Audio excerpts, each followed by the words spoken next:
ਵਾਹਿਗੁਰੂ ਜੀ ਕਾ ਖਾਲਸਾ ਵਾਹਿਗੁਰੂ ਜੀ ਕੀ ਫਤਿਹ। Mission statement ਦੀ ਆਪਾਂ ਸਾਂਝ ਪਾ ਲਈ ਹੈ ਤੇ ਆਓ ਜਿਵੇਂ ਕਿ ਮੈਂ ਜ਼ਿਕਰ ਕਰ ਚੁੱਕਾ ਵੀ ਆਪਾਂ ਅੱਜ ਦੇ ਪਹਿਲੇ ਵਿਸ਼ੇ ਵੱਲ ਵਧਦੇ ਹਾਂ। ਮਾਸ ਕੀ ਹੈ? ਮਾਸ ਬੜਾ ਰੌਲਾ ਇਸ ਵਿਸ਼ੇ ਤੇ ਇਸ ਸੰਬੰਧੀ ਸਾਡੀ ਕੌਮ ਦੇ ਵਿੱਚ ਪੈਂਦਾ ਹੈ। ਮਾਸ ਦੇ ਵਿਸ਼ੇ ਦੇ ਉੱਤੇ ਜਿੰਨੀ ਡਿਸਕਸ਼ਨ ਚੱਲਦੀ ਹੈ, ਮੈਨੂੰ ਲੱਗਦਾ ਨਹੀਂ ਕੋਈ ਹੋਰ ਕੋਈ ਵਿਸ਼ਾ ਹੋਏਗਾ। ਜਦੋਂ ਵੀ ਤੁਸੀਂ ਕਿਤੇ ਬਾਹਰ ਅੰਦਰ ਜਾਓ, ਮੇਰਾ ਪਰਸਨਲ ਐਕਸਪੀਰੀਅੰਸ ਹੈ, ਕਿਉਂਕਿ ਮੈਂ ਬਹੁਤਾ ਸੈਮੀਨਾਰ ਦੇ ਰੂਪ 'ਚ ਵਿਚਰਦਾ। ਮੇਰਾ ਪਰਸਨਲ ਐਕਸਪੀਰੀਅੰਸ ਇਹ ਹੈ ਵੀ ਜਦੋਂ ਸੈਮੀਨਾਰ ਖਤਮ ਹੁੰਦਾ ਹੈ, ਸਭ ਤੋਂ ਪਹਿਲਾ ਜਿਹੜਾ ਸਵਾਲ ਆਉਂਦਾ ਹੈ ਉਹ ਇਹ ਆਉਂਦਾ ਵੀ ਕੀ ਗੁਰਮਤ ਅਨੁਸਾਰ ਮੀਟ ਖਾ ਲੈਣਾ ਚਾਹੀਦਾ ਕਿ ਨਹੀਂ ਖਾ ਲੈਣਾ ਚਾਹੀਦਾ। ਮੈਂ ਬੜਾ ਇਸ ਸੰਬੰਧੀ ਅੱਗੇ ਵੀ ਬਹੁਤ ਵਾਰਾਂ ਬੋਲ ਚੁੱਕਾ, ਕਾਫੀ ਸੈਮੀਨਾਰ ਦੇ ਵਿੱਚ, ਜੋ ਕਿ YouTube ਦੇ ਉੱਤੇ ਪਿਆ ਹੈ, ਤੁਸੀਂ ਸੁਣ ਸਕਦੇ ਜੀ। ਪਰ ਹੁਣ ਦੁਬਾਰਾ ਕਾਰਨ ਕੀ ਹੈ ਵੀ ਇਸ ਵਿਸ਼ੇ ਨੂੰ ਹੁਣ ਇੱਕ ਵਾਰ ਬੜਾ ਵਾਈਡਰ ਵਿਜ਼ਨ ਤੋਂ ਬੜਾ ਵਾਈਡਲੀ ਕਵਰ ਕਰ ਦਈਏ, ਤਾਂ ਕਿ ਦੁਬਾਰਾ ਕਮ ਸੇ ਕਮ ਮੈਨੂੰ ਤੇ ਕਿਸੇ ਨੂੰ ਜਵਾਬ ਦੇਣ ਦੀ ਲੋੜ ਨਾ ਪਵੇ ਮੇਰਾ ਕੀ ਖਿਆਲ ਹੈ। ਸੋ ਇਸ ਕਰਕੇ ਆਪਾਂ ਸਾਰੇ ਪੱਖ ਕਵਰ ਕਰਨੇ, ਵਾਈਡਲੀ ਹਰ ਪੱਖ ਤੋਂ ਕਵਰ ਕਰ ਲੈਣਾ। ਸਭ ਤੋਂ ਪਹਿਲੀ ਜਿੱਥੋਂ ਮੈਂ ਸ਼ੁਰੂਆਤ ਕਰਨਾ ਚਾਹੁੰਦਾ ਵੀ ਕੌਮ ਦੀ ਇਹ ਬਦਕਿਸਮਤੀ ਹੈ। ਜੇ ਸਿੱਖ ਇੱਕ ਕੌਮ ਹੈ, ਜੇ ਸਿੱਖ ਇੱਕ ਕੌਮ ਹੈ ਤੇ ਕੌਮ ਦੀ ਇਹ ਬਦਕਿਸਮਤੀ ਹੈ ਵੀ ਇਹਨਾਂ ਨੂੰ ਅਜੇ ਆਪਣਾ ਭੋਜਨ ਹੀ ਨਿਸ਼ਚਿਤ ਨਹੀਂ ਹੋਇਆ ਵੀ ਇਹਨਾਂ ਨੇ ਕੀ ਖਾਣਾ ਹੈ ਕੀ ਨਹੀਂ ਖਾਣਾ।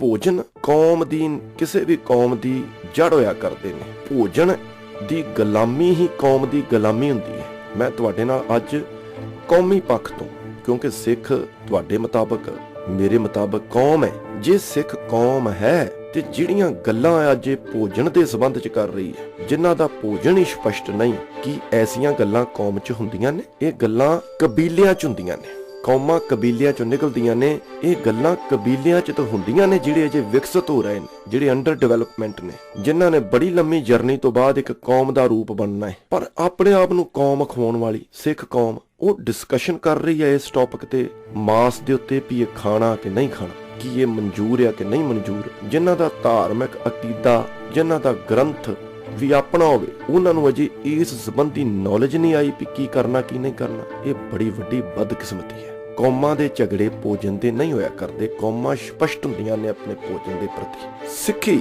ਜਾਂ ਜੋ ਵੀ ਖਾਲਸਾਈ ਵਿਚਾਰਧਾਰਾ, ਇਹਦਾ ਜਨਮ ਕਿੱਥੇ ਹੋਇਆ? ਜਿੱਥੋਂ ਤੁਸੀਂ ਇੱਕ ਕੌਮ ਦਾ ਰੂਪ ਲਿਆ, ਇਹ ਕਿੱਥੇ, ਕਿਸ ਖੇਤਰ 'ਚ, ਕਿਸ ਖਿੱਤੇ 'ਚ, ਕਿਸ ਏਰੀਏ ਦੇ ਵਿੱਚ, ਕਿਸ ਦੇਸ਼ ਦੇ ਵਿੱਚ ਇਹਦਾ ਜਨਮ ਹੋਇਆ? ਕਿਸ ਮਹਾਦੀਪ 'ਚ ਇਹਦਾ ਜਨਮ ਹੋਇਆ? ਨਾਨਕ ਸਾਹਿਬ ਇਸ ਦੁਨੀਆ ਤੇ ਆਏ ਭਾਰਤ ਦੇ ਵਿੱਚ, ਜਿਹਨੂੰ ਭਾਰਤ ਕਹਿੰਦੇ ਸਨ, ਹਿੰਦੁਸਤਾਨ ਵੀ ਕਹਿੰਦੇ ਸਨ, ਜੋ ਕਿ ਨਾਨਕ ਸਾਹਿਬ ਦੇ ਸ਼ਬਦਾਂ ਤੋਂ ਸਾਨੂੰ ਪਤਾ ਲੱਗਦਾ ਹੈ। ਤੇ ਹਿੰਦੁਸਤਾਨ ਕਿਉਂ ਕਹਿੰਦੇ ਸਨ? ਕਿਉਂਕਿ ਡਰਪੋਕ ਸੀ। ਨਾਨਕ ਸਾਹਿਬ ਨੇ ਵੀ ਮਿਹਣਾ ਮਾਰਿਆ, ਹਿੰਦੁਸਤਾਨ ਡਰਾਇਆ ਡਰਪੋਕਾਂ ਨੂੰ, ਕਾਇਰ ਫਿਰ ਡਰ ਕੇ ਨੇ, ਕਿਉਂਕਿ ਉਹ ਬਾਬਰ ਚੜਾਈ ਕਰਕੇ ਆ ਗਿਆ। ਇਹਨਾਂ ਨੇ ਕਾਇਰਤਾ ਛੱਡੀ ਨਹੀਂ ਹੈ। ਸੋ ਉੱਥੇ ਗੁਰੂ ਨਾਨਕ ਸਾਹਿਬ ਦਾ ਆਉਣਾ, ਜਦੋਂ ਖਾਲਸਾਈ ਵਿਚਾਰਧਾਰਾ ਦਾ ਜਨਮ ਹੁੰਦਾ ਹੈ, ਤੇ ਹਮੇਸ਼ਾ ਹੀ ਜਿਹੜੀ ਨਵ ਜਨਮੀ ਇਨਕਲਾਬੀ ਵਿਚਾਰਧਾਰਾ ਹੁੰਦੀ ਹੈ, ਉਹਦਾ ਹਮੇਸ਼ਾ ਹੀ ਪਰਛਾਵੇਂ ਵਾਂਗੂ ਪਿੱਛਾ ਕਰਦੀ ਹੈ ਸੁਧਾਰਵਾਦੀ, ਰਜਾਮੰਦੀ ਵਾਲੀ, ਉਦਾਰਵਾਦੀ ਲਹਿਜੇ ਅਪਣਾ ਕੇ ਚੱਲਣ ਵਾਲੀ ਵਿਚਾਰਧਾਰਾ, ਉਹਦਾ ਹਮੇਸ਼ਾ ਪਰਛਾਵੇਂ ਵਾਂਗੂ ਪਿੱਛਾ ਕਰਦੀ ਰਹਿੰਦੀ। ਆਪਾਂ ਮਾਸ ਦਾ ਵਿਸ਼ਾ ਪੂਰੀ ਵਾਈਡਲੀ ਦੇਖਣਾ ਹੈ। ਐਸੇ ਕਾਫੀ ਨੁਕਤੇ ਨੇ ਜਿਨ੍ਹਾਂ ਤੇ ਗੱਲ ਕਰਨ ਦੀ ਸਾਨੂੰ ਲੋੜ ਹੈ। ਵਾਈਡਲੀ ਦੇਖੀਏ, ਐਵੇਂ ਨਹੀਂ ਵੀ ਹਾਂ ਖਾਣਾ ਕਿ ਨਹੀਂ ਖਾਣਾ, ਨਹੀਂ ਜੀ ਕਿਸੇ ਦਾ ਝਗੜਾ ਨਹੀਂ, ਛੱਡੋ ਪਰੇ, ਮੂਰਖਾਂ ਦਾ ਝਗੜਾ ਹੈ, ਜਿਹਦਾ ਜੀ ਕਰਦਾ ਖਾ ਲਓ, ਜਿਹਦਾ ਨਹੀਂ ਜੀ ਕਰਦਾ ਖਾ ਲਓ। ਇਹ ਜਦੋਂ ਐਸੀਆਂ ਗੱਲਾਂ ਅਸੀਂ ਸੁਣਦੇ ਹਾਂ ਨਾ, ਤੇ ਸਪਸ਼ਟਤਾ ਨਹੀਂ ਨਿਕਲਦੀ ਕਿਸੇ ਗੱਲ ਦੇ ਵਿੱਚੋਂ, ਇਹ ਬੇਈਮਾਨੀ ਹੁੰਦੀ ਹੈ। ਸੋ ਗੁਰੂ ਸਾਹਿਬ ਦੀ ਜਿਹੜੀ ਇਨਕਲਾਬੀ ਵਿਚਾਰਧਾਰਾ ਹੈ, ਉਹ ਉਸ ਖਿੱਤੇ 'ਚ ਜਨਮਦੀ ਹੈ ਜਿੱਥੇ ਖੱਟ ਦਰਸ਼ਨਾਂ ਦਾ ਰੌਲਾ ਹੈ, ਜਿਹਨੂੰ ਤੁਸੀਂ ਛੇ ਸ਼ਾਸਤਰਾਂ ਦਾ ਰੌਲਾ ਕਹਿੰਦੇ ਜੀ। ਉਹ ਦਰਸ਼ਨ, ਖੱਟ ਦਰਸ਼ਨ ਜਿਹੜੇ ਨੇ ਕਿੱਥੋਂ ਨਿਕਲੇ? ਵੇਦਾਂ 'ਚੋਂ ਨਿਕਲੇ। ਸਿਮਰਤੀਆਂ ਕਿੱਥੋਂ ਨਿਕਲੀਆਂ? ਵੇਦਾਂ 'ਚੋਂ ਨਿਕਲੀਆਂ।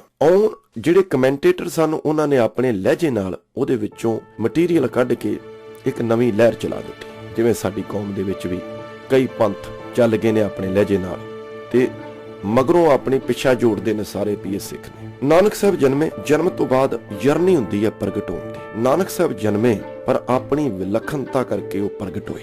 ਇੱਕ ਐਸੀ ਵਿਲੱਖਣਤਾ ਕਰਕੇ, ਐਸੀ ਇਨਕਲਾਬੀ ਵਿਚਾਰਧਾਰਾ ਕਰਕੇ ਉਹ ਪ੍ਰਗਟ ਹੋਏ ਜਿਹੜੀ ਸੰਪੂਰਨ ਸੀ, ਜਿਹੜੀ ਸੁਧਾਰਵਾਦੀ ਨਹੀਂ ਸੀ, ਜਿਹੜੀ ਉਦਾਰਵਾਦੀ ਨਹੀਂ ਸੀ, ਜਿਹੜੀ ਰਜ਼ਾਮੰਦੀ ਦੇ ਲਹਿਜੇ ਨੂੰ ਅਪਣਾ ਕੇ ਚੱਲਣ ਵਾਲੀ ਨਹੀਂ ਸੀ। ਸੰਪੂਰਨ ਇਨਕਲਾਬੀ। ਇਨਕਲਾਬ ਦਾ ਮਤਲਬ ਇਹ ਹੈ ਵੀ ਪੁਰਾਤਨਤਾ ਜਾਂ ਕੰਡਮ ਹੋ ਚੁੱਕੀ ਵਿਚਾਰ ਨੂੰ ਖਤਮ ਕਰ ਦੇਣਾ, ਬਿਲਕੁਲ ਰੱਦ ਕਰ ਦੇਣਾ। ਇਹਦਾ ਅਸਲ ਮਤਲਬ ਇਹ ਹੈ। ਸੋ ਨਾਨਕ ਸਾਹਿਬ ਆਪਣੀ ਇਨਕਲਾਬੀ ਵਿਚਾਰਧਾਰਾ ਕਰਕੇ ਪ੍ਰਗਟ ਹੋਏ, ਜਿਨ੍ਹਾਂ ਨੂੰ ਭਾਈ ਗੁਰਦਾਸ ਕਹਿੰਦੇ ਨੇ, ਸਤਿਗੁਰੂ ਨਾਨਕ ਪ੍ਰਗਟਿਆ ਮਿਟੀ ਧੁੰਦ ਜਗ ਚਾਨਣ ਹੋਵਾ। ਧੁੰਦ ਕਾਹਦੀ ਸੀ? ਧੁੰਦ ਐਸੀ ਵਿਚਾਰਧਾਰਾ ਦੀ ਸੀ ਜਿਹੜੀ ਲੋਕਾਂ ਨੂੰ ਸੇਧ ਨਹੀਂ ਦੇ ਪਾ ਰਹੀ ਸੀ, ਲੋਕਾਂ ਨੂੰ ਰਿਚੁਅਲਿਜ਼ਮ ਦੇ ਵਿੱਚ, ਬੇਸਲੈਸ ਰਿਚੁਅਲਿਜ਼ਮ ਦੇ ਵਿੱਚ ਉਲਝਾ ਕੇ ਰੱਖ ਰਹੀ ਸੀ। ਉਸ ਵਿਚਾਰ ਚੋਂ ਇੱਕ ਸੂਰਮਾ, ਇੱਕ ਸ਼ੇਰ ਗੁਰੂ ਪ੍ਰਗਟ ਹੋ ਕੇ ਬਾਹਰ ਆਇਆ। ਉਹ ਤੇ ਐਸੀ ਵਿਚਾਰਧਾਰਾ ਸੀ ਜਿਹਨੂੰ ਕਬੀਰ ਜੀ ਕਹਿੰਦੇ ਨੇ, ਕਬੀਰ ਜਗ ਕੱਜਲ ਕੀ ਕੋਠਰੀ ਅੰਧ ਭਰੇ ਤਿਸ ਮਾਹੇ ਹਉ ਬਲਹਾਰੀ ਤਿਨ ਕੇ ਪੈਸ ਜੋ ਨਿਕ ਸਜਾਹੇ। ਵੀ ਜਿਵੇਂ ਇੱਕ ਕਾਲਖ ਦਾ ਭਰਿਆ ਹੋਇਆ ਰੂਮ, ਕੱਜਲ ਨਾਲ ਭਰਿਆ ਹੋਇਆ ਇੱਕ ਕਮਰਾ, ਉਹਦੇ ਚ ਜਿਹੜਾ ਡਿੱਗੇ ਕਾਲਖ ਲੱਗੇ, ਬਿਨਾਂ ਕਾਲਖ ਤੋਂ ਬਾਹਰ ਕਿਵੇਂ ਆਵੇ ਭਾਈ ਕੋਈ। ਪਰ ਨਾਨਕ ਸਾਹਿਬ ਉਸ ਕਾਲਖ ਦੇ ਇੱਕ ਰੂਮ ਦੇ ਵਿੱਚ, ਕਾਲਖ ਦੇ ਇੱਕ ਦਾਇਰੇ ਦੇ ਵਿੱਚ ਆਏ, ਪਰ ਉੱਥੋਂ ਪ੍ਰਗਟ ਹੋ ਕੇ ਬਾਹਰ ਨਿਕਲੇ। ਨਾਨਕ ਸਾਹਿਬ ਆਪਣੀ ਵਿਲੱਖਣਤਾ ਕਰਕੇ, ਆਪਣੇ ਵਿਲੱਖਣ ਸਿਧਾਂਤਾਂ ਕਰਕੇ ਦੁਨੀਆ ਦੇ ਸਾਹਮਣੇ ਪ੍ਰਗਟ ਹੋ ਗਏ ਤੇ ਨਵੀਂ ਸੋਚ, ਨਵੀਨਤਾ, ਸਾਹਿਬ ਮੇਰਾ ਨੀਤ ਨਵਾਂ ਦੇ ਆਧਾਰ ਤੇ ਸਾਨੂੰ ਗੁਰਬਾਣੀ ਰੂਪੀ ਫਲਸਫਾ ਦਿੱਤਾ। ਇਹ ਫਲਸਫਾ ਜੋ ਗੁਰਬਾਣੀ ਰੂਪੀ, ਜਿਹਦੀ ਸ਼ੁਰੂਆਤ ਇੱਕ ਓਂਕਾਰ ਤੋਂ ਹੁੰਦੀ ਹੈ। ਇੱਕ ਓਂਕਾਰ ਆਪਣੇ ਆਪ ਦੇ ਵਿੱਚ ਬੜੀ ਵੱਡੀ ਕੰਟਰੋਵਰਸੀ ਹੈ। ਜਦੋਂ ਗੁਰਦੁਆਰੇ ਦੇ ਵਿੱਚ ਪ੍ਰਚਾਰਕ ਨੂੰ ਕੋਈ, ਗੁਰਦੁਆਰੇ ਦਾ ਪ੍ਰਬੰਧਕ ਕਹਿ ਦੇ ਵੀ ਭਾਈ ਕੰਟਰੋਵਰਸੀ ਨਹੀਂ ਕਰਨੀ, ਤੇ ਇਹਦਾ ਮਤਲਬ ਇਹ ਹੈ ਵੀ ਇੱਕ ਓਂਕਾਰ ਵੀ ਨਹੀਂ ਕਹਿਣਾ। ਇੱਕ ਓਂਕਾਰ ਉਸ ਸਮੇਂ ਜਦੋਂ ਨਾਨਕ ਸਾਹਿਬ ਇੱਕ ਓਂਕਾਰ ਨੂੰ ਉਚਾਰਦੇ ਨੇ, ਇਹ ਉਸ ਸਮੇਂ ਦੁਨੀਆ ਦੀ ਸਭ ਤੋਂ ਵੱਡੀ ਕੰਟਰੋਵਰਸੀ ਸੀ। ਕਿੱਥੇ ਮੋਨੋਥਿਜ਼ਮ ਦਾ ਸਿਧਾਂਤ, ਮੋਨੋਥਿਜ਼ਮ ਦਾ ਸਿਧਾਂਤ, ਮੋਨੋਥਿਜ਼ਮ ਤੋਂ ਵੀ ਉੱਤੇ, ਇੱਕ ਈਸ਼ਵਰਵਾਦ ਤੋਂ ਵੀ ਉੱਤੇ। ਤੁਸੀਂ ਕਹੋਗੇ ਕਿਵੇਂ? ਇਸਲਾਮ ਵੀ ਇੱਕ ਈਸ਼ਵਰਵਾਦ ਦਾ ਸਿਧਾਂਤ ਦਿੰਦੀ ਹੈ। ਇਸਲਾਮ ਦਾ ਮੰਗਲਾਚਰਨ, ਇਸਲਾਮ ਦਾ ਮੰਗਲ ਵੀ ਕਹਿੰਦਾ ਹੈ ਲਾ ਇਲਾ ਅੱਲਾ ਇল্লাল্লাਹੁ ਮੁਹੰਮਦ ਰਸੂਲ ਅੱਲਾ, ਵੀ ਅੱਲਾ ਇੱਕ ਹੈ। ਪਰ ਉਹਦਾ ਰਸੂਲ ਜੋ ਹੈ ਨਾ, ਉਹਦਾ ਜੋ ਮੈਸੇਂਜਰ ਹੈ, ਉਹ ਕੇਵਲ ਰਸੂਲ ਹੈ, ਕੇਵਲ ਮੁਹੰਮਦ ਹੈ। ਉਹਦਾ ਮੈਸੇਂਜਰ ਕੇਵਲ ਮੁਹੰਮਦ ਹੈ, ਅੱਲਾ ਇੱਕ ਹੈ। ਕਹਿਣ ਤੋਂ ਭਾਵ ਜੇ ਅੱਲਾ ਇੱਕ ਦਰਸਾਇਆ ਗਿਆ, ਉਹਨੂੰ ਲਿਮਟਿਡ ਕਰ ਦਿੱਤਾ ਵੀ ਉਹਦਾ ਰਸੂਲ ਇੱਕ ਹੋ ਸਕਦਾ ਹੈ, ਉਹਦਾ ਮੈਸੇਂਜਰ ਇੱਕ ਹੋ ਸਕਦਾ ਹੈ। ਇਸ ਕਰਕੇ ਮੈਂ ਕਿਹਾ ਵੀ ਮੋਨੋਥੀਜ਼ਮ ਦੇ ਸਿਧਾਂਤ ਤੋਂ ਵੀ ਉੱਤੇ, ਜਿੱਥੇ ਮੰਗਲਾਚਰਨ ਨੇ ਅਖੀਰ ਤੇ ਜਾ ਕੇ ਕਹਿ ਦਿੱਤਾ ਗੁਰ ਪ੍ਰਸਾਦ, ਗੁਰ ਦੇ ਰਾਹੀਂ, ਗਿਆਨ ਦੇ ਰਾਹੀਂ ਇਹ ਅਕਾਲ ਪੁਰਖ ਨੂੰ, ਇਹਨਾਂ ਗੁਣਾਂ ਨੂੰ, ਇਸ ਇਲਾਹੀ ਸੋਚ ਨੂੰ ਹਾਸਲ ਕੀਤਾ ਜਾ ਸਕਦਾ ਹੈ। ਪਰ ਗੁਰੂ ਸਾਹਿਬ ਨੇ ਆਪਣੇ ਆਪ ਨੂੰ ਲਾਸਟ ਮੈਸੇਂਜਰ ਘੋਸ਼ਿਤ ਨਹੀਂ ਕੀਤਾ, ਸਗੋਂ ਲਾਸਟ ਮੈਸੇਂਜਰ ਸਿੱਖ ਵਾਸਤੇ ਗਿਆਨ, ਗੁਰੂ ਦਾ ਗਿਆਨ ਬਣਾ ਦਿੱਤਾ। ਉਹ ਗਿਆਨ ਗੁਰੂ ਬਾਣੀ ਕਹੇ, ਉਹ ਗਿਆਨ ਜੋ ਇਲਾਹੀ ਸੀ। ਜੈਸੀ ਮੈਂ ਆਵੇ ਖਸਮ ਕੀ ਬਾਣੀ ਵਾਲਾ, ਹੋ ਆਪੋ ਬੋਲਣਾ ਜਾਣਦਾ ਮੈਂ ਕਹਿਆ ਸਭ ਹੁਕਮਾਂ ਉਹ ਵਾਲਾ। ਗੁਰੂ ਸਾਹਿਬ ਨੇ ਉੱਥੇ ਸਾਡੀ ਸੁਰਤ ਜੋੜ ਦਿੱਤੀ। ਦੂਸਰੇ ਬੰਨੇ ਜਿੱਥੇ ਇੱਕ ਓਂਕਾਰ ਉਚਾਰਿਆ ਗਿਆ, ਉੱਥੇ ਪੋਲੀਥੀਜ਼ਮ ਦਾ ਸਿਧਾਂਤ, ਬਹੁ ਅਵਤਾਰਵਾਦ ਦਾ ਸਿਧਾਂਤ ਸੀ। ਨਾਨਕ ਸਾਹਿਬ ਪ੍ਰਗਟ ਹੋਏ, ਇੱਕ ਓਂਕਾਰ ਦੇ ਨਾਲ ਪ੍ਰਗਟ ਹੋਏ। ਪੋਲੀਥੀਜ਼ਮ ਨੂੰ, ਬਹੁ ਅਵਤਾਰਵਾਦ ਨੂੰ ਭਾਜਣਾ ਪੈ ਗਿਆ, ਕਿਉਂਕਿ ਸਿੱਧੀ ਉਸ ਫਲਸਫੇ ਤੇ ਚੋਟ ਸੀ। ਨਾਨਕ ਸਾਹਿਬ ਦੀ ਪਹਿਲੀ ਰਚਨਾ ਸੋਚੈ ਸੋਚ ਨਾ ਹੋਵਈ, ਜੇ ਸੋਚੀ ਲੱਖ ਵਾਰ, ਚੁੱਪੈ ਚੁੱਪ ਨਾ ਹੋਵਈ, ਜੇ ਲਾਏ ਰਹਾਂ ਭੁੱਖਿਆਂ ਭੁੱਖ ਨਾ ਉਤਰੀ, ਜੇ ਬੰਨਾ ਪੁਰੀਆਂ ਪਾਰ, ਸਹਿਸ ਸਿਆਣਪਾਂ ਲੱਖ ਹੋਏ, ਤਾਂ ਇੱਕ ਨਾ ਚੱਲੇ ਨਾ। ਪਹਿਲੀ ਰਚਨਾ ਇਹ ਨਹੀਂ ਸੋਚਿਆ ਵੀ ਅਜੇ ਮੈਂ ਮਾਰਕੀਟ ਚ ਆਉਣਾ, ਜਿਵੇਂ ਅਸੀਂ ਸੋਚਦੇ ਹਾਂ ਵੀ ਨਿੱਕੀ ਨਿੱਕੀ ਗੱਲ ਕਰਕੇ ਹੌਲੀ ਹੌਲੀ ਤਾਂ ਨੂੰ ਉੱਠਾਂ, ਫਿਰ ਇੰਨਾ ਕੁ ਛੱਡਦੇ ਆ, ਇੰਨਾ ਕੁ ਛੱਡਦੇ ਆ। ਇਹ ਸਾਡੀ ਸੋਚ, ਇਹ ਸੁਧਾਰਵਾਦੀ ਲੋਕਾਂ ਦੀ, ਇਨਕਲਾਬੀ ਲੋਕਾਂ ਦੀ ਨੀਤੀ ਨਹੀਂ ਹੁੰਦੀ ਹੈ।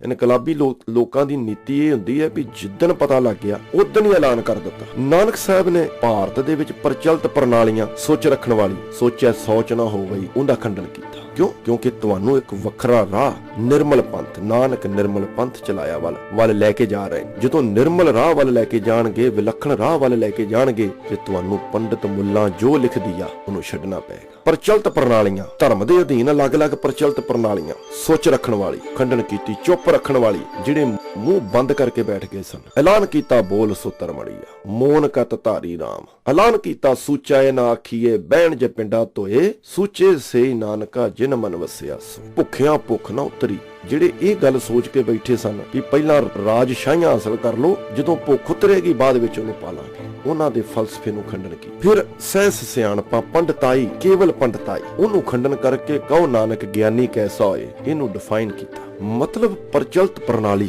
ਜਿਹੜੀ ਵਿਪਰ ਦੇ ਆਧਾਰ ਤੇ ਸੀ, ਜਿਹਦਾ ਵਿਪਰੀਕਰਨ ਹੋਇਆ ਸੀ, ਗੁਰੂ ਸਾਹਿਬ ਉਹਦਾ ਖੰਡਨ ਕਰਨਾ ਲੋਚਦੇ ਨੇ। ਤੁਹਾਨੂੰ ਇੱਕ ਪੰਥ ਵੱਲ ਲੈ ਕੇ ਜਾ ਰਹੇ ਨੇ, ਇੱਕ ਉਸ ਪੰਥ ਤੇ ਤੁਹਾਨੂੰ ਲੈ ਕੇ ਜਾ ਰਹੇ ਨੇ ਜਿਹੜਾ ਵਿਲੱਖਣ ਪੰਥ ਸੀ। ਖੰਡਨ ਦੇ ਨਾਲ ਇਹ ਗੱਲ ਧਿਆਨ ਰੱਖਣੀ ਹੈ ਵੀ ਕੀ ਗੁਰੂ ਨੇ ਇਕੱਲਾ ਖੰਡਨ ਹੀ ਕੀਤਾ? ਨਹੀਂ, ਖੰਡਨ ਨਾਲ ਗੁਰੂ ਨੇ ਮੰਡਨ ਕੀਤਾ। ਜਿੱਥੇ ਪ੍ਰੋਬਲਮ ਦੇ ਸੰਬੰਧ ਵਿੱਚ ਜਾਂ ਉਹਨਾਂ ਮੁਸ਼ਕਲਾਂ ਨੂੰ ਡਿਫਾਈਨ ਕੀਤਾ, ਨਾਲ ਸੋਲੂਸ਼ਨ ਦਿੱਤਾ। ਕਿਹੜਾ ਸੋਲੂਸ਼ਨ ਸੀ ਉਹ? ਲੈਣੇ ਪੰਥ ਧਰਮ ਕਾ ਕੀਆ, ਆਹ ਸੋਲੂਸ਼ਨ ਸੀ। ਲੈਣੇ ਪੰਥ ਧਰਮ ਕਾ ਕੀਆ, ਅਮਰਦਾਸ ਭੱਲੇ ਕੋ ਦੀਆ, ਇਹ ਸੋਲੂਸ਼ਨ ਸੀ। ਮਾਰਿਆ ਸਿੱਕਾ ਜਗਤ ਵਿੱਚ ਨਾਨਕ ਨਿਰਮਲ ਪੰਥ ਚਲਾਇਆ, ਇਹ ਸੋਲੂਸ਼ਨ ਸੀ। ਸ਼ਬਦ ਜਿੱਤੀ ਸਿੱਧ ਮੰਡਲੀ, ਕੀਤੋ ਸੇ ਆਪਣਾ ਪੰਥ ਨਿਰਾਲਾ, ਇਹ ਸੋਲੂਸ਼ਨ ਸੀ। ਨਾਨਕ ਸਾਹਿਬ ਨੇ ਉਹ ਪੰਥ ਚਲਾ ਦਿੱਤਾ। ਹੁਣ ਆਪਾਂ ਜਿੱਥੇ ਅੱਗੇ ਜਾਣਾ ਹੈ, ਹੁਣ ਪੰਥ ਤੇ ਚੱਲਿਆ, ਪੰਥ ਦਾ ਮਤਲਬ ਤੇ ਕੇਵਲ ਰਸਤਾ ਹੈ, ਕੇਵਲ ਰਾਹ ਹੈ। ਭਾਵੇਂ ਉਹ ਨਾਨਕ ਪੰਥ ਹੋ ਜਾਏ, ਭਾਵੇਂ ਉਹ ਖਾਲਸਾਈ ਪੰਥ ਹੋ ਜਾਏ, ਭਾਵੇਂ ਉਹ ਸਿੱਖ ਪੰਥ ਹੋ ਜਾਏ, ਕੁਝ ਵੀ ਕਹਿ ਲੋ, ਪਰ ਪੰਥ ਦਾ ਮਤਲਬ ਇੰਸਟੀਟਿਊਸ਼ਨ ਨਹੀਂ। ਜਿਵੇਂ ਅਸੀਂ ਅੱਜ ਪੰਥ ਦਾ ਅਰਥ ਇੰਸਟੀਟਿਊਸ਼ਨ ਕੱਢ ਲਿਆ ਵੀ ਪੰਥ ਹੁਕਮ ਦੇਗਾ,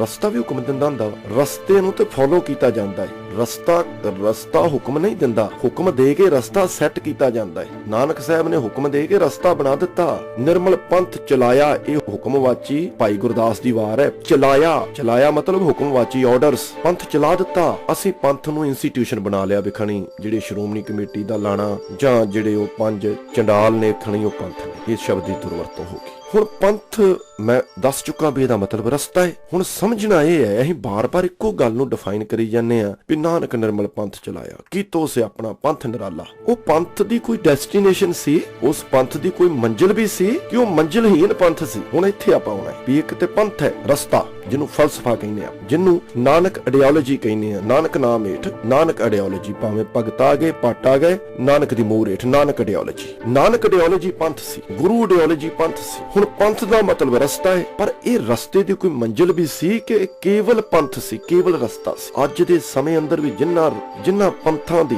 ਜਿਨ੍ਹਾਂ ਰਸਤਿਆਂ ਦੀ ਮੰਜ਼ਿਲ ਕੋਈ ਨਹੀਂ, ਉਹਨਾਂ ਰਸਤਿਆਂ ਦੇ ਉੱਤੇ ਕੋਈ ਨਹੀਂ ਪੈਂਦਾ। ਜਿਸ ਰਸਤੇ ਦੀ ਮੰਜ਼ਿਲ ਹੀ ਕੋਈ ਨਹੀਂ, ਉਸ ਰਸਤੇ ਨੂੰ ਮੈਂ ਅਡਾਪਟ ਕਿਉਂ ਕਰਾਂ? ਸੋ ਇਸ ਕਰਕੇ ਇਸ ਗੱਲ ਨੂੰ ਸਾਨੂੰ ਸਮਝਣਾ ਪੈਣਾ ਵੀ ਪੰਥ ਚਲਾਇਆ ਸੀ, ਪਰ ਇਹਦੀ ਇੱਕ ਮੰਜ਼ਿਲ ਵੀ ਸੀ। ਇਸ ਰਸਤੇ ਦੀ ਇੱਕ ਮੰਜ਼ਿਲ ਵੀ ਸੀ। ਉਹ ਕਿਹੜੀ ਮੰਜ਼ਿਲ ਸੀ? ਜਦੋਂ ਪੰਥ ਚੱਲਿਆ, ਇਸ ਪੰਥ ਤੇ ਚੱਲਣ ਵਾਲੇ ਪੰਥੀ ਪੈਦਾ ਹੋਏ। ਜਿਹੜਾ ਪੰਥ ਤੇ ਚੱਲਦਾ ਉਹਨੂੰ ਪੰਥੀ ਕਹਿੰਦੇ ਨੇ। ਰੋੜਾ ਹੋਰੋਂ ਬਾਟਕਾ ਪੰਥੀ ਕੋ ਦੁੱਖ ਦੇ, ਕਬੀਰ ਜੀ ਕਹਿੰਦੇ ਨੇ। ਪੰਥੀ ਮਤਲਬ ਚੱਲਣ ਵਾਲਾ। ਪੂਛਤ ਪਥਕ ਤੈ ਮਾਰਗ ਨਾ ਧਰੇ ਪਗ, ਪ੍ਰੀਤਮ ਕੇ ਦੇਸ ਕੈਸੇ ਬਾਤਨ। ਪਥਕ ਮਤਲਬ ਪੰਥੀ, ਪਥਕ ਮਤਲਬ ਰਸਤੇ ਤੇ ਚੱਲਣ ਵਾਲਾ, ਪੰਥੀ ਮਤਲਬ ਰਸਤੇ ਤੇ ਚੱਲਣ ਵਾਲਾ। ਹੁਣ ਜਦੋਂ ਪੰਥ ਚੱਲਿਆ, ਪੰਥ ਤੇ ਚੱਲਣ ਵਾਲੇ ਪੰਥੀ ਪੈਦਾ ਹੋਏ। ਉਹ ਪੰਥੀਆਂ ਦਾ ਸਮੂਹ ਬਣਿਆ। ਪੰਥੀ ਡੇ ਬਾਈ ਡੇ ਵਧਦੇ ਗਏ, ਪੰਥੀਆਂ ਦਾ ਸਮਾਜ ਬਣ ਗਿਆ। ਹੁਣ ਅਸਲ ਪੰਥ ਦੀ ਮੰਜ਼ਿਲ ਕੀ ਸੀ? ਉਹ ਸ਼ੁਰੂ ਹੁੰਦੀ ਹੈ ਕਰਤਾਰਪੁਰ ਦੇ ਵਸਾਉਣ ਤੋਂ। ਜਰਾ ਧਿਆਨ ਨਾਲ ਸੁਣਿਓ ਇਸ ਗੱਲ, ਸਾਹ ਰੋਕ ਕੇ ਸੁਣਿਓ, ਕਿਉਂਕਿ ਮੈਂ ਗਲੇ ਖਰਾਬ ਹੋਣ ਕਾਰਨ ਐਮਫਸਾਈਜ਼ ਨਹੀਂ ਕਰ ਪਾ ਰਿਹਾ। ਪੰਥੀਆਂ ਦਾ ਸਮੂਹ, ਜਦੋਂ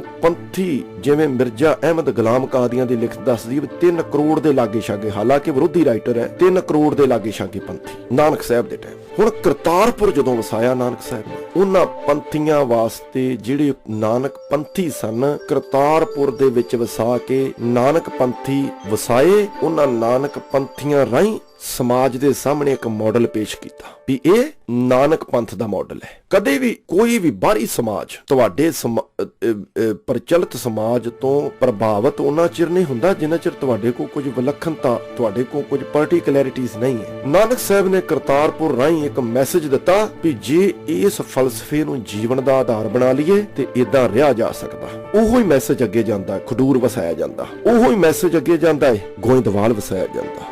ਉਹ ਮੈਸੇਜ ਅੱਗੇ ਜਾਂਦਾ ਹੈ, ਚੱਕ ਰਾਮਦਾਸਪੁਰ ਵਸਾਇਆ ਜਾਂਦਾ ਹੈ। ਉਹ ਛਾਟੇ ਤੱਕ ਪਹੁੰਚਦਾ ਹੈ, ਉਹ ਆਨੰਦਪੁਰ ਸਾਹਿਬ ਤੱਕ ਪਹੁੰਚਦਾ ਹੈ। ਇਹ ਜਿੰਨੇ ਨਗਰ ਵਸਾਏ ਸਨ, ਕਦੀ ਪੀਰਾਂ ਨੂੰ ਵੀ ਆਪਣੇ ਨਗਰ ਵਸਾਉਂਦੇ ਦੇਖਿਆ ਜੇ? ਇਹਨੂੰ ਸਮਝ ਲੈਣਾ ਵੀ ਨਾਨਕ ਸਾਹਿਬ ਦਾ ਸੁਪਨਾ, ਜਿੱਥੋਂ ਆਪਾਂ ਗੱਲ ਸ਼ੁਰੂ ਕੀਤੀ ਹੈ ਵੀ ਸਿੱਖ ਇੱਕ ਕੌਮ ਹੈ। ਆਪਣੇ ਆਪ ਨੂੰ ਆਪਣੇ ਦਿਮਾਗ ਨੂੰ ਜ਼ੋਰ ਦਿਓ, ਇੱਕ ਨੇਸ਼ਨ ਦੀ ਤਰ੍ਹਾਂ ਸੋਚੋ। ਤੁਸੀਂ ਇੱਕ ਕੌਮ ਦਾ ਹਿੱਸਾ ਜੇ, ਕਿਸੇ ਕਬੀਲੇ ਦਾ ਹਿੱਸਾ ਨਹੀਂ ਜੇ, ਜਾਂ ਕਿਸੇ ਕੌਮ ਦੀ ਕਮਿਊਨਿਟੀ ਨਹੀਂ ਜੇ। ਆਪਣੀ ਦਿਮਾਗ ਦੇ ਵਿੱਚ ਦੇਸ਼ੀ এনवायरमेंट ਪੈਦਾ ਕਰੋ। ਜਿਹੜੇ ਇਹ ਨਗਰ ਵਸਾਏ ਸਨ ਨਾ, ਇਹ ਉਹ ਨਗਰ ਨੇ ਜਿਹੜੇ ਬੰਦਾ ਸਿੰਘ ਬਹਾਦਰ ਦੇ ਰਾਜ ਦੇ ਰੂਪ ਚ ਉਭਰੇ ਨੇ। ਜਿਨ੍ਹਾਂ ਨਗਰਾਂ ਰਾਹੀਂ ਮਾਡਲ ਰੱਖਿਆ ਗੁਰੂ ਨਾਨਕ ਸਾਹਿਬ ਨੇ, ਉਹੋ ਹੀ ਜਾ ਕੇ ਬੰਦਾ ਸਿੰਘ ਬਹਾਦਰ ਦੇ ਜਦੋਂ ਸਿੱਖ ਰਾਜ ਸਥਾਪਿਤ ਹੁੰਦਾ ਹੈ, ਉਹਨਾਂ ਨਗਰਾਂ ਦਾ ਮਾਡਲ ਉੱਥੇ ਸਥਾਪਿਤ ਕੀਤਾ ਜਾਂਦਾ ਹੈ। ਦੁਨੀਆ ਦੇ ਵਿੱਚ ਇੱਕ ਵਿਲੱਖਣਤਾ ਪੇਸ਼ ਕਰਨ ਵਾਸਤੇ ਹਮੇਸ਼ਾ ਹੀ ਜਿਨ੍ਹਾਂ ਦੇ ਕੋਲ ਸੋਵਰਨਟੀ ਹੁੰਦੀ ਹੈ, ਉਹਨਾਂ ਦੀ ਈਨ ਮੰਨਦੇ ਨੇ ਦੇਸ਼। ਜਿੰਨਾ ਚਿਰ ਤੁਸੀਂ ਆਪਣੇ ਆਪ ਨੂੰ ਮਾਡਲ ਦੇ ਰੂਪ ਚ ਨਹੀਂ ਉਭਾਰਦੇ, ਉਹਨਾਂ ਚਿਰ ਤੱਕ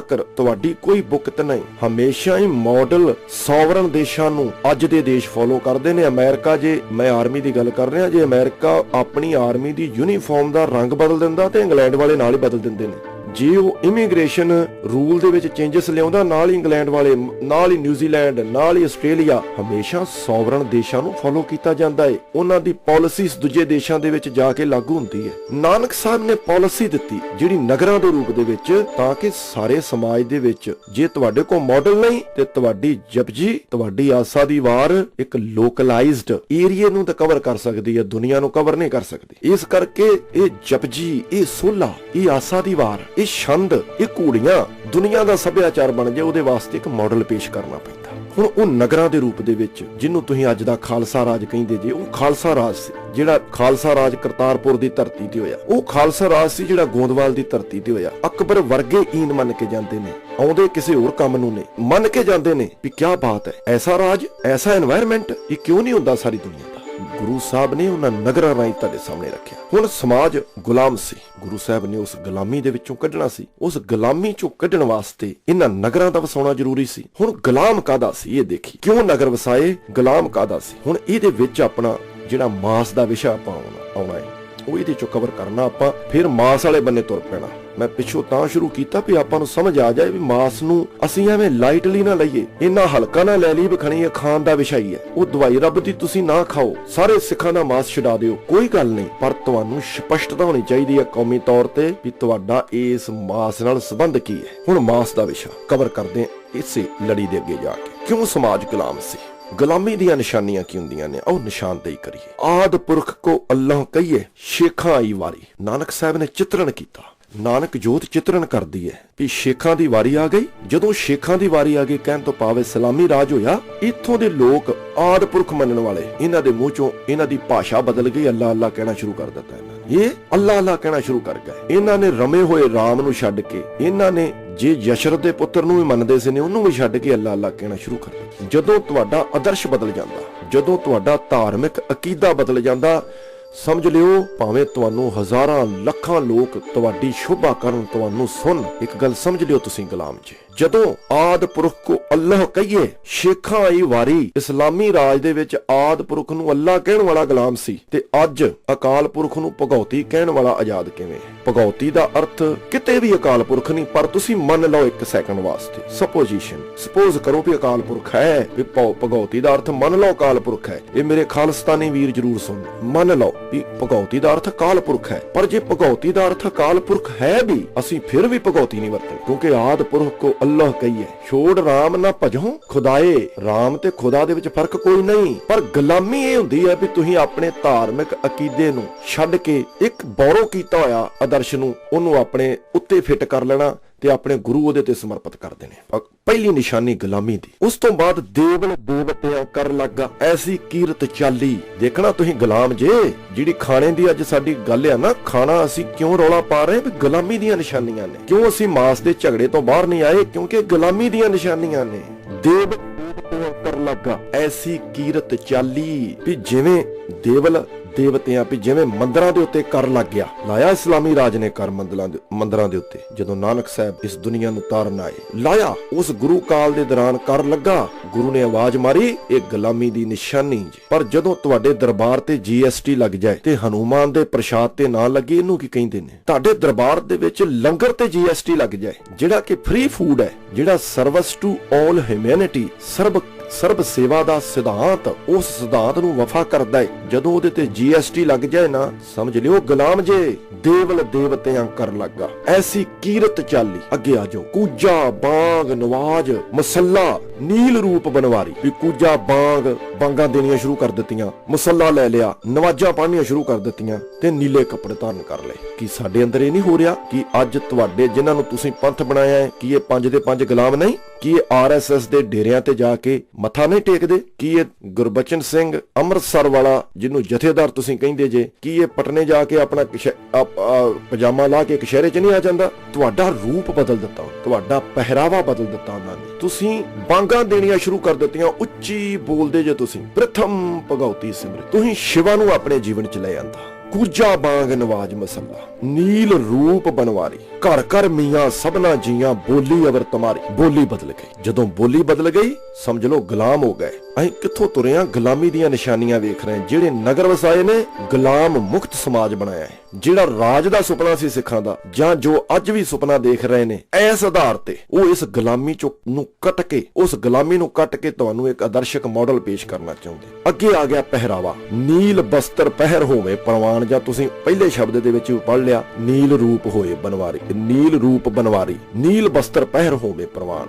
ਪਹਿਰਾਵਾ ਬਦਲ ਗਿਆ। ਅੱਗੇ ਆ ਗਿਆ ਖਾਣਾ, ਜਿੱਥੇ ਮੈਂ ਤੁਹਾਨੂੰ ਲੈ ਕੇ ਆਉਣਾ, ਜਿੱਥੋਂ ਆਪਣਾ ਵਿਸ਼ਾ ਅੱਗੇ ਤੁਰ ਪੈਣਾ ਹੈ। ਖਾਣਾ ਆਪਾਂ ਆਖਿਆ ਕਾ ਕੁੱਠਾ ਬੱਕਰਾ ਖਾਣਾ। ਕੁੱਠਾ ਸ਼ਬਦ ਬਣਿਆ ਕੁਸਤੰਦੇ ਤੋਂ। ਕੁਸਤਨ ਦਾ ਮਤਲਬ ਕੋਇਆ ਹੋਇਆ, ਇਸਲਾਮੀ ਤਰੀਕੇ ਨਾਲ ਤਿਆਰ ਕੀਤਾ ਹੋਇਆ, ਹਲਾਲ ਨਹੀਂ। ਹਲਾਲ ਸ਼ਬਦ ਜਾਣ ਕੇ ਵਾੜਿਆ ਗਿਆ ਵਿੱਚ। ਹਲਾਲ ਦਾ ਮਤਲਬ ਹੁੰਦਾ ਏ ਪਵਿੱਤਰ। ਹਲਾਲ ਸ਼ਬਦ ਜਾਣ ਕੇ ਵਾੜਿਆ ਗਿਆ। ਇਸਲਾਮੀ ਤਰੀਕੇ ਨਾਲ ਤਿਆਰ ਕੀਤੇ ਹੋਏ ਮਾਸ ਨੂੰ ਕੁੱਠਾ ਕਹਿੰਦੇ ਨੇ। ਆਵਾਜ਼ ਮਾਰਦੇ ਨੇ ਨਾਨਕ ਸਾਹਿਬ, ਆਪਾਂ ਆਖਿਆ ਕਾ ਕੁੱਠਾ ਬੱਕਰਾ ਖਾਣਾ। ਇੱਥੇ ਮੈਂ ਤੁਹਾਨੂੰ ਲੈ ਕੇ ਆਉਣਾ ਚਾਹੁੰਦਾ, ਸਾਰੀ ਬੈਕਗ੍ਰਾਉਂਡ ਜੋ ਉੱਤੇ ਆਪਾਂ ਦੇਖੀ ਹੈ, ਉਤਲੀ ਸਾਰੀ ਬੈਕਗ੍ਰਾਉਂਡ ਆਪਾਂ ਇਸੇ ਕਰਕੇ ਦੇਖੀ ਹੈ ਵੀ ਗੁਲਾਮੀ ਕੀ ਹੁੰਦੀ ਹੈ। ਜਿਹੜੇ ਲੋਕ ਆਦ ਪੁਰਖ ਕੋ ਅੱਲੋ ਕਹੀਏ, ਜਿਹੜੇ ਪੁਰਖ ਆਪਣੇ ਆਦ ਨੂੰ, ਆਪਣੀ ਬੁਨਿਆਦ ਨੂੰ ਪਛਾਣ ਲੈਂਦੇ ਨੇ ਵੀ ਇਹ ਇੱਕ ਅਕਾਲ ਦੇ ਪੁਜਾਰੀ ਨੇ, ਉਹ ਗੁਲਾਮੀ ਮੁਕਤ ਹੋ ਜਾਂਦੇ ਨੇ। ਜਿਹੜੇ ਦੇਵਲ ਦੇਵਤਿਆਂ ਕਰ ਲਾਗਾ ਦੇ ਖਿਲਾਫ ਆਵਾਜ਼ ਉਠਾ ਦਿੰਦੇ ਨੇ, ਉਹ ਆਜ਼ਾਦੀ ਪ੍ਰਸਤ ਨੇ। ਜਿਹੜੇ ਕੂਜਾ ਬਾਂਗ ਨਵਾਜ਼ ਮਸੱਲਾ ਦੇ ਅਗੇਂਸਟ ਨੇ, ਉਹ ਗੁਲਾਮੀ ਦੇ ਅਗੇਂਸਟ ਨਾਰਾ ਬੁਲੰਦ ਕਰ ਰਹੇ ਨੇ। ਜਿਹੜੇ ਘਰ ਘਰ ਮੀਆਂ ਸਭਨਾ ਜੀਆਂ ਬੋਲੀ ਅਵਰ ਤੁਮਾਰੀ, ਇਸ ਸਾਜ਼ਿਸ਼ ਦੇ ਜੋ ਕਿ ਤੁਹਾਡੇ ਤੇ ਥੋਪੀ ਜਾ ਰਹੀ ਹੈ, ਇਹਦੇ ਅਗੇਂਸਟ ਨੇ। ਉਹ ਗੁਲਾਮੀ ਨੂੰ ਕੱਟ ਕੇ, ਗੁਲਾਮੀ ਦੀਆਂ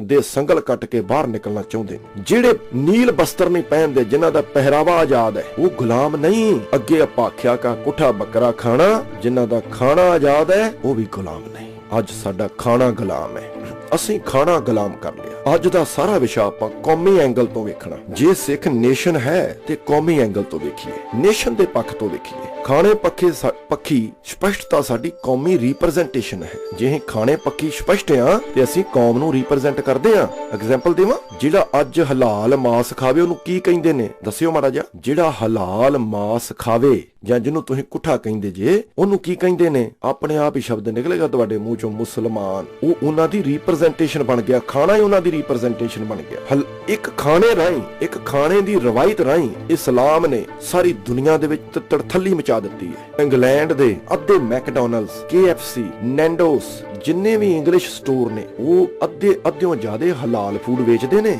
ਬਾਹਰਲੇ ਦੇਸ਼ਾਂ ਦੇ ਵਿੱਚ ਇਦਾਂ ਹੀ ਆ। ਇੱਕ ਹਲਾਲ ਆਪਣੇ ਖਾਣੇ ਦੀ ਵਿਲੱਖਣਤਾ ਰਾਹੀਂ ਉਹਨਾਂ ਨੇ ਦੁਨੀਆ ਦੇ ਵਿੱਚ ਆਪਣਾ ਝੰਡਾ ਖੜਾ ਕਰ ਦਿੱਤਾ। ਪਿਆ ਇਸਲਾਮੀ ਸ਼ਰਅ ਮੁਤਾਬਕ ਤੈਅ ਕੀਤਾ ਹੋਇਆ ਖਾਣਾ ਵਾ, ਅਸੀਂ ਇਹੋ ਖਾਣੇ ਆ, ਸਾਡੀ ਇਹੋ ਪਹਿਚਾਣ ਹੈ। ਹੁਣ ਜਿਹੜੇ ਖਾਲਿਸਤਾਨੀ ਮਾਸ ਦਾ ਵਿਰੋਧ ਕਰਦੇ ਨੇ, ਗੱਲ ਵੀ ਖਾਲਿਸਤਾਨ ਦੀ ਕਰਦੇ ਨੇ, ਖਾਲਸਾ ਰਾਜ ਦੀ ਕਰਦੇ ਨੇ, ਕੌਮੀ ਘਰ ਦੀ ਕਰਦੇ ਨੇ, ਜਿਹੜੇ ਉਹ ਮਾਸ ਦਾ ਵਿਰੋਧ ਕਰਦੇ ਨੇ, ਮੈਂ ਉਹਨਾਂ ਦੀ ਸੋਚ ਤੇ ਹੈਰਾਨ ਹੋ ਜਾਂਦਾ ਵੀ ਉਹਨਾਂ ਨੂੰ ਆਪਣੇ ਕੌਮੀ ਤੌਰ ਤੇ ਖਾਣੇ ਦੀ ਵਿਲੱਖਣਤਾ ਸਮਝ ਨਹੀਂ ਆਈ। ਉਹਨਾਂ ਨੂੰ ਇਹ ਨਹੀਂ ਪਤਾ ਲੱਗਾ ਵੀ ਜਦੋਂ ਖਾਣਾ ਗੁਲਾਮ ਹੋ ਜਾਂਦਾ ਹੈ, ਖਾਣੇ ਦੀ ਗੁਲਾਮੀ ਹੀ ਕੌਮ ਦੀ ਗੁਲਾਮੀ ਹੁੰਦੀ ਹੈ। ਸੋ ਗੁਰੂ ਸਾਹਿਬ ਨੇ ਅਸਲ ਦੇ ਵਿੱਚ ਜਦੋਂ ਖਾਲਸਾ ਪੰਥ, ਸਿੱਖ ਪੰਥ ਉੱਭਰਿਆ ਤੇ ਪੰਥ ਤੇ ਪੰਥੀ ਪੈਦਾ ਹੋਏ, ਪੰਥੀਆਂ ਦੇ ਨਗਰ ਵਸੇ, ਉਹਨਾਂ ਨਗਰਾਂ ਨੇ ਇੱਕ ਮਾਡਲ ਪੇਸ਼ ਕੀਤਾ। ਉਹ ਮਾਡਲ ਅਗਲੇ ਆਉਣ ਵਾਲੇ ਸਮੇਂ ਦੇ ਵਿੱਚ, ਜਿਹਨੂੰ ਮਕਾਲਫ ਕਹਿੰਦਾ ਵੀ ਭਾਵੇਂ ਯੂਰਪ ਨੇ ਨੇਸ਼ਨ ਦਾ ਸਿਧਾਂਤ 18ਵੀਂ ਸਦੀ ਦੇ ਦਰਮਿਆਨ ਦਿੱਤਾ, ਪਰ ਨਾਨਕ ਸਾਹਿਬ ਇਸ ਸਿਧਾਂਤ ਨੂੰ ਆਪਣੇ ਜਨਮ ਦੇ ਦੌਰਾਨ ਹੀ ਦੇ ਚੁੱਕੇ ਸਨ, ਜਦੋਂ ਕੰਮ ਨਗਰਾਂ ਤੋਂ ਸ਼ੁਰੂ ਹੋ। ਸੋ ਨਗਰਾਂ ਤੋਂ ਕੰਮ ਸ਼ੁਰੂ ਹੋ ਜਾਣਾ ਸਾਡੀ ਵਿਲੱਖਣਤਾ ਨੂੰ ਦੁਨੀਆ ਦੇ ਵਿੱਚ ਇੱਕ ਮਾਡਲ ਦਾ ਪੇਸ਼ ਕਰਨ ਦਾ ਇੱਕ ਵਾਹਿਦ ਤਰੀਕਾ ਸੀ। ਗੁਰੂ ਸਾਹਿਬਾਨ ਨੇ ਜਦੋਂ ਇਹ ਗੱਲ ਕਹਿ ਦਿੱਤੀ, ਉਲਟ ਜਾਤ ਕੁੱਲ ਦੂੰ ਬਿਸਾਰੀ, ਸੁਨ ਸਹਿਜ ਮੈਂ ਬੁਨਤ ਹਮਾਰੀ, ਹਮਰਾ ਝਗੜਾ ਰਾਹ ਨਾ ਕੂ, ਪੰਡਤ ਮੁੱਲਾ ਛਾੜੇ ਦੋ ਭਗਤਵਾਨੀ। ਜਦੋਂ ਇਹ ਬਾਣੀ ਗੁਰੂ ਦਾ ਗ੍ਰੰਥ ਦਾ ਹਿੱਸਾ ਬਣ ਗਈ, ਤੇ ਇਹਦਾ ਮਤਲਬ ਇਹ ਹੈ ਵੀ ਜੇ ਤੁਸੀਂ ਪੰਡਤ ਤੇ ਮੁੱਲਾ ਦੋਵੇਂ ਛੱਡ ਦਿੱਤੇ ਨੇ ਤਾਂ ਤੁਸੀਂ ਕੋਈ ਤੀਸਰੀ ਚੀਜ਼ ਹੋ। ਜਦੋਂ ਕੀ ਤੋਸ ਆਪਣਾ ਪੰਥ ਨਿਰਾਲਾ ਦੀ ਗੱਲ ਆਉਂਦੀ ਹੈ ਨਾ, ਇਹਦਾ ਮਤਲਬ ਤੁਸੀਂ ਕੋਈ ਤੀਸਰੀ ਚੀਜ਼ ਹੋ। ਉਹ ਕੀ ਹੋ, ਇਹੋ ਹੀ ਪਛਾਣਨਾ ਹੈ। ਜਦੋਂ ਮਾਸ ਦੇ ਸੰਬੰਧ ਚ ਸੋਚਦੇ ਜੇ, ਬ੍ਰਾਹਮਣ ਦੀ ਮੈਥੋਲੋਜੀ ਨੂੰ ਆਪਣੇ ਦਿਮਾਗ ਚ ਲਿਆ ਕੇ ਨਾ ਸੋਚੋ। ਉਹ ਵੀ ਬ੍ਰਾਹਮਣ ਦੀ ਇੱਕ ਪੱਖ ਦਾ, ਬ੍ਰਾਹਮਣ ਦਾ ਕੇਵਲ ਇੱਕ ਪੱਖ ਹੈ, ਵੈਸ਼ਨਵ ਪੱਖ, ਜਿਹੜਾ ਮਾਸ ਵਿਰੋਧੀ ਹੈ। ਅਦਰਵਾਈਜ਼ ਗੈਂਡਾ ਮਾਰ ਹੋਮ ਜਗ ਕੀਏ ਦੇਵਤਿਆਂ ਕੀ ਬਾਣੇ, ਇੱਥੇ ਤੇ ਜੱਗ ਹੁੰਦੇ ਰਹੇ ਨੇ, ਘੋੜੇ ਮਾਰੇ ਗਏ ਨੇ, ਗੈਂਡੇ ਮਾਰੇ ਗਏ ਨੇ, ਡੰਗਰ ਮਾਰੇ ਗਏ ਨੇ। ਵੈਸ਼ਨਵ ਮਤ ਦਾ ਜਿਹੜਾ ਖਿਆਲ ਆਪਣੇ ਦਿਮਾਗ ਚ ਲਿਆ ਕੇ ਜਦੋਂ ਸੋਚੋਗੇ, ਕੌਮੀ ਆਜ਼ਾਦੀ ਨਹੀਂ ਲੈ ਪਾਓਗੇ। ਉਦੋਂ ਕੌਮ ਗੁਲਾਮ ਹੋਈ ਵੀ ਆਜ਼ਾਦ ਹੋ ਜਾਂਦੀ ਹੈ ਜਦੋਂ ਤੁਸੀਂ ਆਪਣੇ ਖਾਣੇ ਨੂੰ ਵਿਲੱਖਣ ਕਰ ਲਿਆ, ਬੋਲੀ ਨੂੰ ਵਿਲੱਖਣ ਕਰ ਲਿਆ, ਤੁਹਾਡੇ ਪਹਿਰਾਵੇ ਤੋਂ ਲੋਕ ਤੁਹਾਨੂੰ ਪਹਿਚਾਨ ਲੈਣ, ਵਿਲੱਖਣ ਹੋ ਜਾਂਦੀ ਹੈ। ਪੰਡਤ ਮੁੱਲਾ ਜੋ ਲਿਖ ਦਿਆ ਛਾੜ ਚਲੇ ਹਮ ਕਛੂ ਨਾ ਲਿਆ। ਜੋ ਪੰਡਤ ਤੇ ਮੁੱਲਾ ਨੇ ਲਿਖ ਦਿੱਤਾ, ਮੈਂ ਸਭ ਕੁਝ ਛੱਡ ਦਿੱਤਾ, ਮੈਂ ਕੁਛ ਨਹੀਂ ਲਿਆ, ਕਛੂ ਨਾ ਲਿਆ। ਮੈਂ ਕੇਵਲ ਤੇ ਕੇਵਲ ਏਕੇ ਦੇ ਆਧਾਰ ਤੇ ਆਪਣਾ ਨਜ਼ਰੀਆ, ਆਪਣਾ ਵਿਜ਼ਨ ਉਹਨੂੰ ਬਿਲਡ ਕੀਤਾ। ਨਾ ਹਮ ਹਿੰਦੂ ਨਾ ਮੁਸਲਮਾਨ, ਅੱਲਾਹ ਰਾਮ ਕੇ ਪਿੰਡ ਪੁਰਾਣ, ਜਾਂ ਜਿੱਥੋਂ ਸ਼ਬਦ ਸ਼ੁਰੂ ਹੁੰਦਾ, ਵਰਤ ਨਾ ਰਹੂ ਨਾ ਮੈਂ ਰਮਦਾਨ। ਜੇ ਤੁਸੀਂ ਹਿੰਦੂ ਵੀ ਨਹੀਂ, ਮੁਸਲਮਾਨ ਵੀ ਨਹੀਂ, ਪਛਾਣੋ ਤੀਸਰੀ ਚੀਜ਼ ਹੋ, ਕੋਈ ਤੀਸਰੀ ਚੀਜ਼ ਹੋ। ਜਦੋਂ ਹਿੰਦੂ ਤੇ ਮੁਸਲਮਾਨ ਦੋਨਾਂ ਨੂੰ ਰੱਦ ਕੀਤਾ ਜਾ ਰਿਹਾ, ਦੋਵੇਂ ਐਸਟੈਬਲਿਸ਼ ਕੌਮਾਂ ਨੇ, ਜਦੋਂ ਕੌਮ ਨੂੰ ਰੱਦ ਕੀਤਾ ਜਾਂਦਾ ਤੇ ਤੀਸਰੀ ਕੌਮ ਉੱਭਰ ਕੇ ਸਾਹਮਣੇ ਆਉਂਦੀ ਹੈ। ਹਿੰਦੂ ਅੰਨਾ, ਤੁਰਕੂ ਕਾਣਾ, ਦੋਹਾਂ ਤੇ ਗਿਆਨੀ ਸਿਆਣਾ। ਇਹੋ ਗੱਲ ਸਮਝਣ ਵਾਲੀ ਸੀ। ਪਰ ਅਸੀਂ ਨਹੀਂ ਸਮਝ ਪਾਏ। ਖਾਣੇ ਦੀ ਗੁਲਾਮੀ, ਭੋਜਨ ਦੀ ਗੁਲਾਮੀ, ਖਾਣੇ ਪ੍ਰਤੀ ਅਸਪਸ਼ਟਤਾ ਸਾਡੀ ਕੌਮੀ ਗੁਲਾਮੀ ਬਣਦੀ ਹੈ। ਕੌਮ ਦੀ ਗੁਲਾਮੀ ਸਾਡੀ ਭੋਜਨ ਪ੍ਰਤੀ ਸਪਸ਼ਟਤਾ ਹੈ। ਸੋ ਜੇ ਅਸੀਂ ਇਹੋ ਹੀ ਸਪਸ਼ਟ ਕਰ ਲਿਆ ਹੁੰਦਾ, ਅੱਜ ਸਿੱਖ ਭਾਵੇਂ ਕੋਈ ਖਾਵੇ ਭਾਵੇਂ ਨਾ ਖਾਵੇ, ਸਿੱਖਾਂ ਦਾ ਇੰਨਾ ਕੁ ਪੱਖ ਕਲੀਅਰ ਹੁੰਦਾ ਕਿ ਜਿਹੜੇ ਸਿੱਖ ਮਾਸ ਖਾਂਦੇ ਨੇ ਤੇ ਉਹ ਗਾਂ ਵੀ ਖਾ ਸਕਦੇ ਨੇ। ਕਿ ਇਸ ਮੋਹਨ ਭਾਗਵਤ ਦੀ ਜੁਰਤ ਸੀ ਤੁਹਾਨੂੰ ਹਿੰਦੂ ਆਖ ਜਾਂਦਾ। ਮੋਹਨ ਭਾਗਵਤ ਦੀ ਜੁਰਤ ਨਹੀਂ ਸੀ ਤੁਹਾਨੂੰ ਹਿੰਦੂ ਆਖ ਜਾਂਦਾ। ਜੇ ਤੁਸੀਂ ਕੌਮੀ ਤੌਰ ਤੇ ਆਪਣੇ ਭੋਜਨ ਨੂੰ ਆਜ਼ਾਦ ਕੀਤਾ ਹੁੰਦਾ, ਉਹ ਤੁਸੀਂ ਅੱਜ ਗਊ ਪੂਜਕ ਹੋ। ਕਿਉਂ? ਕਿਉਂਕਿ ਤੁਹਾਡਾ ਭੋਜਨ ਆਜ਼ਾਦ ਨਹੀਂ। ਆ ਕਿਵੇਂ ਕਹਿ ਦੇਗਾ ਇਸਲਾਮ ਨੂੰ ਜੀ ਇਹ ਹਿੰਦੂ ਨੇ? ਜਿਹੜਾ ਉਹਨਾਂ ਦਾ ਧਾਰਮਿਕ ਜਿੱਥੇ ਢਾਂਚਾ ਖੜਾ ਹੈ ਗੰਗੋਤਰੀ ਤੇ, ਗੰਗਾ ਤੇ, ਗਾਇਤਰੀ ਤੇ, ਉਹਨੂੰ ਇਸਲਾਮ ਰੱਦ ਕਰਦੀ ਹੈ ਤੇ ਪ੍ਰੈਕਟਿਸ ਚ ਰੱਦ ਕਰਦੀ ਹੈ। ਪਰ ਸਾਡੀ ਪ੍ਰੋਬਲਮ, ਅਸੀਂ ਨਾਰਾ ਹੀ ਨਹੀਂ ਲਾ ਸਕੇ ਵੀ ਸਿੱਖ ਮਾਸ ਖਾਣ ਵਾਲਾ ਜਿਹੜਾ ਨਹੀਂ ਖਾਂਦਾ ਉਹਦੀ ਆਪਣੀ ਇੱਛਾ, ਪਰ ਜਿਹੜਾ ਮਾਸ ਖਾਂਦਾ ਏ ਉਹ ਕੁਝ ਵੀ ਖਾਂਦਾ ਏ। ਉਹ ਗਾਂ ਵੀ ਖਾ ਸਕਦਾ ਹੈ, ਸੂਰ ਵੀ ਖਾ ਸਕਦਾ ਹੈ। ਨਾ ਸਾਡਾ ਗਾਂ ਨਾਲ ਝਗੜਾ ਹੈ, ਨਾ ਸਾਡਾ ਸੂਰ ਦਾ। ਪਰ ਮਸਲਾ ਕੀ ਹੈ? ਮਸਲਾ ਇਹ ਹੈ ਵੀ ਜਿਹੜੇ ਖਾਣ ਵਾਲੇ ਨੇ ਸਾਈਕੋਫੈਂਸੀ, ਮਾਨਸਿਕ ਤੌਰ ਤੇ ਇੰਨਾ ਡਰੇ ਹੋਏ ਆ ਵੀ ਇੰਨੀ ਸਾਡੀ ਜਵਾਨੀ ਕਮਜ਼ੋਰ ਹੈ ਪੰਜਾਬ ਦੀ, ਇੱਕ ਕੌਲੀ ਮੀਟ ਦੀ ਇਹ ਖਾ ਨਹੀਂ ਸਕਦੇ। ਬੱਕਰਾ ਬਣਿਆ ਹੋਵੇ, ਇੱਕ ਕੌਲੀ ਤਰੀ ਪਾ ਕੇ 4-5 ਸੈਂਖੀਆਂ ਉਹਦੇ ਚ ਪੈ ਜਾਣਗੀਆਂ, ਇਹ ਖਾ ਨਹੀਂ ਸਕਦੇ। ਇੰਨੀ ਇਹਨਾਂ ਦੀ ਔਕਾਤ ਨਹੀਂ ਵੀ ਇੱਕ ਕੌਲੀ ਖਾ ਸਕਣ। ਪਰ 50 ਪ੍ਰਚਾਰਕਾਂ ਨੂੰ ਜਾ ਕੇ ਪੁੱਛ ਲੈਂਦੇ ਨੇ ਵੀ ਖਾ ਲਈਏ ਕਿ ਨਾ ਖਾ ਲਈਏ, ਖਾ ਲਈਏ ਕਿ ਨਾ ਖਾ ਲਈਏ। ਕੌਲੀ ਤੁਸੀਂ ਖਾ ਨਹੀਂ ਸਕਦੇ, 50 ਪ੍ਰਚਾਰਕਾਂ ਦਾ ਖੂਨ ਪੀਣਾ ਲੈ ਲੈਂਦੇ ਜੇ ਖਾ ਲਈਏ ਕਿ ਨਾ ਖਾ ਲਈਏ। ਇਹ ਸਾਡੇ ਹਾਲਾਤ ਨੇ। ਸੋ ਬਦਕਿਸਮਤੀ ਹੈ, ਬਦਕਿਸਮਤੀ ਹੈ ਇਹ। ਜੇ ਅਜੇ ਵੀ ਸਿੱਖ ਕੌਮ ਦਾ ਝਗੜਾ ਏ ਤੇ ਇਹ ਅਜੇ ਕੌਮ ਨਹੀਂ, ਅਜੇ ਕਬੀਲਾ ਏ। ਕਬੀਲੇ ਆਪਣੇ ਸੱਭਿਆਚਾਰ ਨੂੰ ਵਿਕਸਿਤ ਕਰਦੇ ਨੇ, ਵਿਕਸਿਤ ਹੋਣ ਤੋਂ ਬਾਅਦ ਉਹ ਕੌਮਾਂ ਲਵਾਦੇ ਨੇ। ਇਹ ਅਜੇ ਕੌਮ ਨਹੀਂ ਬਣੀ, ਅਜੇ ਕਬੀਲਾ ਹੈ। ਸੋ ਬਹੁਤਾ ਨਾ ਸਮਾਂ ਲੈਂਦਾ ਹੋਇਆ, ਇਹ ਜਿਹੜਾ ਮਾਸ ਦਾ ਵਿਸ਼ਾ ਹੈ, ਇਹ ਪਹਿਲਾ ਭਾਗ ਮਾਸ ਕੌਮੀ ਪੱਖ ਤੋਂ ਅੱਜ ਇੱਥੇ ਆਪਾਂ ਇਹਨੂੰ ਕਨਕਲੂਡ ਕਰਦੇ ਹਾਂ। ਵਾਹਿਗੁਰੂ ਜੀ ਕਾ ਖਾਲਸਾ, ਵਾਹਿਗੁਰੂ ਜੀ ਕੀ ਫਤਿਹ।